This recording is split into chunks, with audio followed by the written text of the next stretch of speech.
Allez, c'est parti pour la dernière partie du verger. J'ai mis 4 vidéos à comprendre qu'il fallait tourner le téléphone à l'horizontale pour avoir un bon point de vue.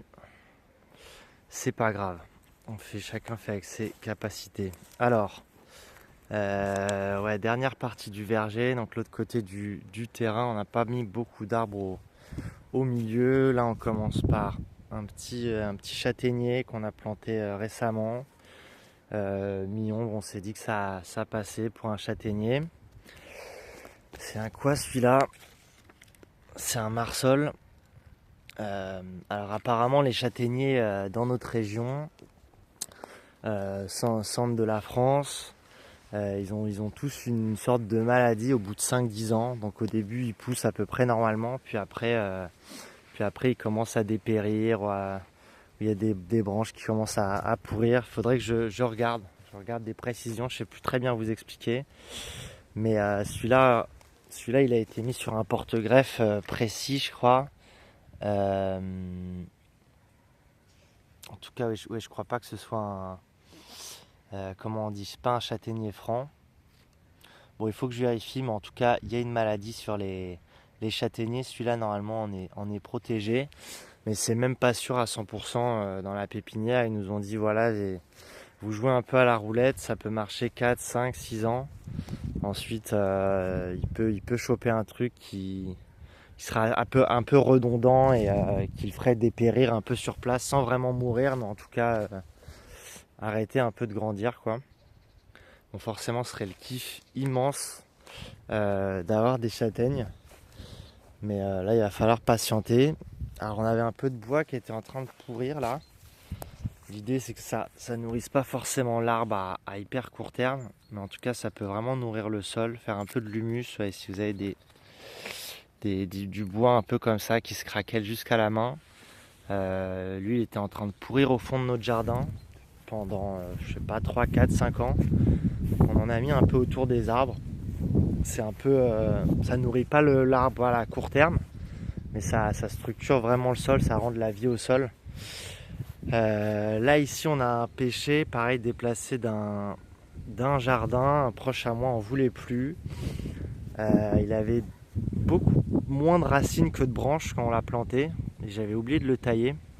En fait normalement les arbres, pour être à peu près équilibrés, doivent avoir un réseau racinaire égal en taille à leur réseau de branches, quoi. Plus ou moins. C'est vraiment les branches qui vont nourrir les racines qui vont nourrir les branches. Et s'il y a un déséquilibre, ça peut... il y a un des deux côtés qui va dépérir pour se rééquilibrer, quoi. Mais étonnamment, lui, il a bien repris. Il a pas l'air d'avoir perdu de branches. Il devrait plutôt bien bourgeonner au printemps, donc faut voir. Malheureusement, on n'avait pas énormément de place, donc il n'a pas l'air d'être en plein soleil. Bon, il a quand même pas mal de soleil, on va voir. Ici, nectarine blanche, un peu plus douce que les jaunes, achetées récemment. Vous voyez, hein, ça c'est le prix que vous devriez payer vos arbres. Hein. Alors, c'est un sion qui a moins de 3 ans, qui doit avoir 1 ou 2 ans, je sais pas, 3 ans max. Mais voilà, les arbres ça coûte pas forcément cher. En plus, si vous les prenez énormes, en fait au début on se dit que c'est mieux, qu'on a un plus gros arbre. Mais un sion en racine nue peut rattraper au bout de 3-4 ans un arbre géant qui a tourné dans son pot, en fait. Un arbre qui est resté 4-5 ans dans un pot. Ses racines sont un peu tournées en rond, ça l'a un peu nanifié. Et puis normalement un petit sion, forcément les 2-3 premières années sera un peu plus maigrelet qu'un gros arbre acheté 50 ou 80 euros. Mais voilà, normalement à long terme ou à moyen terme, ça rattrape et c'est même plus intéressant. Donc vous embêtez pas tôt à acheter des arbres à 40-50 euros. Normalement dans des pépinières pour entre 10 et 25 euros, vous pouvez trouver quasiment toutes les espèces. Bon, je dis bien quasiment parce que il y a toujours des arbres quand même un peu plus chers que d'autres, comme des noyers, des choses comme ça. Là on a quoi ici? On a un arbousier, il me semble, deuxième du jardin. Voilà, arbre aux fraises. Je sais pas s'ils peuvent donner quand ils font ces tailles-là ou pas. Je pense que ouais, on devrait pouvoir en avoir quelques-unes. Jamais goûté ce fruit. Ici, un abricotier. Bon, je discutais avec le voisin hier. Et il me disait que pour tout ce qui va être abricot, pêche, brugnon, nectarine, notre sol manquait un peu de sable, pas assez drainant.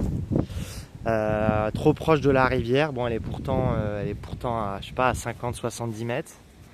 Mais bon, apparemment c'est un peu juste. Après on le sait, hein, c'est des arbres toujours délicats, c'est compliqué qu'ils se plaisent vraiment. Souvent il y a des gelées trop tardives. Donc ça c'est un rouge du Roussillon. Celui-là par contre je crois qu'il nous a coûté une blinde. Donc je vous ai fait une petite leçon sur le prix des arbres. Mais finalement j'ai fait un peu les erreurs de débutant aussi. Ici figuier qu'on a mis il y a un an et demi. Un peu plus d'un an en tout cas. C'est rouge de Bordeaux. Donc voilà, je sais pas trop quel âge ils ont ces arbres. Je crois non plus, je sais pas exactement s'il y a des porte-greffes sur les figuiers, je crois pas. Je crois que c'est que des figuiers francs, hein. Ça n'existe pas vraiment les porte-greffes sur les figuiers. Normalement ça c'est relativement facile à faire pousser pratiquement dans toute la France, hein, je crois. Donc voilà, un peu l'inverse des abricots où vous jouez un peu au loto. Ça normalement c'est des arbres où si on fait pas n'importe quoi, on devrait pouvoir récolter des figues, peut-être même quelques-unes cette année, mais bon, vaut mieux les couper les premières années pour que l'arbre soit vraiment se concentre sur la croissance de ses branches et n'use pas son énergie à faire des fruits. Ici un amélanchier, c'est le même qu'on a vu hein, que dans la vidéo d'hier. Enfin c'est le même, c'est un deuxième, même taille. Pareil, jamais goûté ces fruits-là, ça peut être sympa. Là, on a mis les deux frères ensemble. Donc ça, c'est un cognacier géant que j'ai planté. C'était un sion de 50 cm l'année dernière. Non, c'est pas vrai. J'ai acheté le terrain avec dessus. Un vieux cognacier. Je peux pas, peut-être qu'il a 30, 40 ans, j'en sais rien. Bon, au moins 20 ans, ça c'est sûr et certain.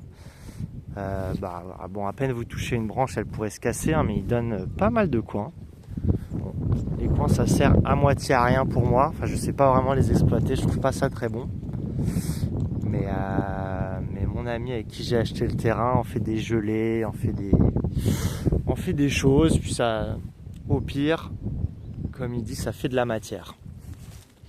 Donc là on lui a mis son petit frère, un petit cognacier, un champion, un cognacier champion. Bon, on va voir. Voilà, rien à signaler sur cet arbre, on l'a mis récemment.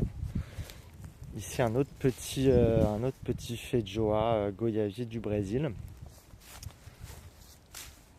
Tac tac tac, j'avance. Alors, bon, là on les a mis beaucoup trop proches, hein, les deux, petite erreur de calcul, mais c'est pas grave, on verra. Le but c'est pas non plus de maximiser une productivité ou autre, c'est d'essayer d'avoir des beaux arbres et puis si on les nourrit bien, il n'y a pas de raison non plus qu'ils ne se plaisent pas. Donc un Reine-Claude doré. Ici un efflier du Japon qui a pris son petit coup de gel, hein, j'ai l'impression. Je pense que c'est le gel qu'il a brûlé comme ça. Si c'est un mauvais diagnostic, je ne sais pas. Je ne sais pas, mais bon, pour l'instant on le laisse là. En tout cas, il n'est pas si mal en point non plus. On l'a planté vraiment rikiki. Tac, là on a un autre châtaignier, donc bien sûr j'ai perdu l'étiquette, donc je ne sais plus, mais je crois que c'était peut-être Bouche de Bétizac ou et voilà, donc ceux-là n'ont pas normalement le porte-greffe qui les défend contre la maladie du centre de la France. Donc normalement dans 5 ans ou dans 10 ans, il y a moyen qu'ils se mettent à nous décevoir pas mal, mais voilà, pareil, on préfère faire nos propres expériences. Tant pis si on se prend un peu les pieds dans le tapis. Je vous filme les petits oiseaux. Ne demandez pas c'est quelle espèce, j'en sais rien, mais j'aime bien. Alors, ça trop sympa. J'en voulais un depuis longtemps. Cerisier Bigarreau Napoléon, là, c'est les cerises qui sont pas vraiment rouges. Petit jaune, orangé, blanc, hyper sympa. Pareil, un arbre payé une fortune. Je crois que c'est pas un arbre de pépinière, c'est un peu dommage. Je préfère encourager des indépendants en tout cas, je sais pas s'ils sont petits, mais des indépendants et pas des chaînes et pas des grandes chaînes. Mais bon, j'en avais vraiment envie de cette espèce. Mon pote a vu une occasion, il a sauté dessus. Ça, argousier femelle, hein, donc il nous manque toujours. On a 2 femelles, mais on n'a pas trouvé de mâle à la pépinière. Donc pour l'instant, on n'aura pas grand chose, mais c'est pas grave, le temps qu'ils grandissent. Là, un gros Mirabelle de Nancy, qui devrait donner hein, bientôt aussi. J'avance un peu. Ça, c'est des cassis de mémoire qui étaient là avant qu'on arrive. Donc tous les petits arbres, on les paille avec du BRF pour pas qu'ils se fassent complètement dépasser par tout simplement les hautes herbes, hein, qui vont pousser à partir de mars, avril. Ça peut aller super vite. Et voilà, normalement c'est des plantes autour qui peuvent leur bouffer un peu d'énergie, qui peuvent leur cacher le soleil. Donc surtout des petits arbres comme ça, voilà. En plus comme ça vous permet de continuer à les voir, qu'ils ne soient pas complètement perdus dans la masse. Là un cerisier que j'ai eu sur mon balcon. Bon, c'est un peu bizarre d'avoir des arbres comme ça sur son balcon, mais moi quand j'avais pas de terrain, j'étais déjà fan d'arbres. Donc j'avais acheté un cerisier. Alors il a tourné dans son pot pendant 5-6 ans. En général j'avais entre 10 et 20 cerises par an que je partageais avec les oiseaux. Depuis qu'il est en pleine terre, depuis 1 an, non, il a l'air de repartir. Il fait des petits bourgeons sympas, mais bon, la qualité de mon téléphone est une catastrophe. Bon, donc je vais pas vous montrer les bourgeons maintenant. Tac. Reine Claude Doulin. Qu'est-ce que je peux vous dire sur les Reine Claude? Rien du tout. J'aime bien ces prunes, c'est tout. Et un dernier châtaignier. Ah ouais, ce qui est marrant, c'est que l'autre châtaignier là que j'ai filmé là, il a donné l'année dernière. Il a donné, je sais pas, il fait même pas 1 mètre, il doit faire 1 cm de large le tronc, à peine. Et il a donné 2 ou 3 châtaignes, assez marrant, je pensais pas. Lui il a rien donné, mais il est un peu plus grand, c'est une autre variété, pareil, j'ai perdu l'étiquette. Si vous plantez des arbres au début, on se dit ouais bon tant pis pour l'espèce exacte. Enfin, on se dit qu'on s'en fout, puis en fait après coup c'est toujours sympa d'avoir gardé un petit peu l'historique des variétés qu'on a achetées. Bon, je peux sûrement le retrouver sur une facture ou autre, mais là pour l'instant c'est compliqué. Petit tas de bois qu'on laisse pourrir, on se dit que ça peut faire de l'humus, ramener des insectes, des petites cachettes à animaux, serpents, ramener des oiseaux. Puis surtout on n'a pas de broyeur, hein. Je vais pas non plus me faire passer pour quelqu'un qui aime les tas de bois. C'est que voilà quoi. Faut bien mettre le bois quelque part. Mais bon, il y a quelques bûches qui rentrent dans le poêle, là c'est pas mal. Alors ça c'est un énorme noyer, je crois que dans une vidéo un énorme noyer. Bah oui, alors ça c'est un énorme noyer qui donne tous les ans, mais c'est des noix un peu des noix un peu communes, un peu petites. C'est un peu ce qui se passe avec les noyers sauvages ou les noisetiers sauvages ou les châtaigniers sauvages. Souvent ça donne des beaucoup plus petits fruits que ceux qu'on peut trouver dans le commerce. Donc un peu relou à manger, des toutes petites noix, mais c'est toujours sympa. Il avait fait, il y a pas mal de noyers qui poussent naturellement sur ce terrain. On avait peut-être 4, 5, 6 quand on est arrivé un peu partout sur le terrain, plus ou moins bien placé. Lui, il se trouve qu'il était, ce petit-là en double tronc, il était au milieu de notre verger.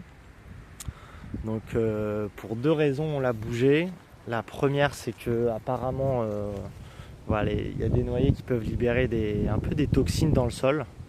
Je sais plus très bien, j'avais lu des choses là-dessus. Je sais que c'est à nuancer, qu'il y a des choses qui peuvent très bien pousser autour. Mais surtout, c'est des arbres qui peuvent faire 30 mètres, 25 mètres, 35 mètres. Donc forcément, si vous les mettez au milieu d'un verger, il finit par prendre un peu toute la place, hein. C'est un peu comme les châtaigniers. Châtaigniers et noyers, c'est vraiment 2 arbres, je dirais qu'il faut mettre un peu à l'écart des autres. parce que ça devient colossal quoi en fait. Au bout de 30 ou 40 ans, c'est une cathédrale de 40 mètres. Donc là, j'en ai mis d'autres. Donc forcément, ceux qui sont sauvages, bah, c'est des noyers francs évidemment. Mais là, on a acheté aussi quelques greffés. Donc la variété qui marche super bien apparemment, c'est la franquette. Je ne sais plus très bien vous dire pour quelle raison. Je peux pas non plus vous dire sur quoi il est greffé exactement. Est-ce que c'est un autre noyer? Je sais pas, à creuser. Bon, ça coûte cher hein, comme arbre en général, même en pépinière un peu indépendante. C'est compliqué, je pense, de trouver des noyers à moins de 30 €, à moins qu'ils soient vraiment tout petits. Sinon, vous les greffez vous-même. Là, pour l'instant, on est au début de notre projet, donc on n'a pas encore fait nos premières greffes, nos premières expériences de greffe. Et ça, c'est un Jouglan regia. Bon, aucune idée. Je sais pas c'est quoi la variété de noix qu'on trouve dans le commerce quand on va au supermarché. Je sais pas trop. Voilà pour ce deuxième petit tour du verger. Et puis voilà, ça va être sympa de se reprendre une vidéo dans 2 ans, dans 5 ans et de pouvoir un peu comparer tous les évolutions, ce qui a marché, ce qui n'a pas marché. Puis ouais, souvent après coup, on se dit tu te souviens comment c'était il y a si longtemps, ce que ça a changé, puis on n'arrive plus trop à réaliser les évolutions. Bon bah après ça se trouve ils sont tous morts, hein, j'en sais rien. Encore une fois, c'est expérimental. Voilà, voilà. Allez, ciao.